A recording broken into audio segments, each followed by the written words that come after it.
នឹកអបនដំ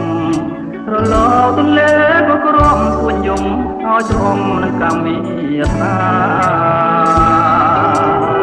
ចង់ជួបជានិច្ចរាល់ថ្ងៃលិចទៅចង់ជួបណាស់ទៅ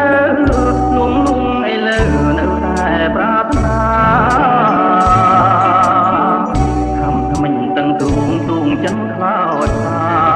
សង្គ្រាមនៃចិនគ្រួសារប្រហារស្នេហ៍យើងក្នុងភ្លើងគ្មានសាយ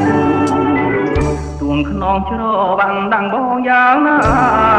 តែចិនស្នានៅតែស្រវាហត់ជួបគ្មានក្រែ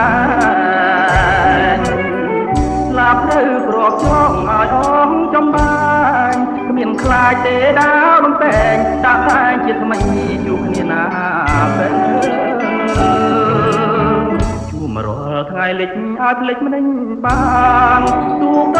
ល់កលយានលំចែវកំសាន្តចិត្តពេលយប់ជ្រៅបងជាគ្រុឌរត់ឆក់អីលើបំបាំងកាយបងពេលប៉ុនភ្នែកទៅត្រូវរស់នៅសុខសា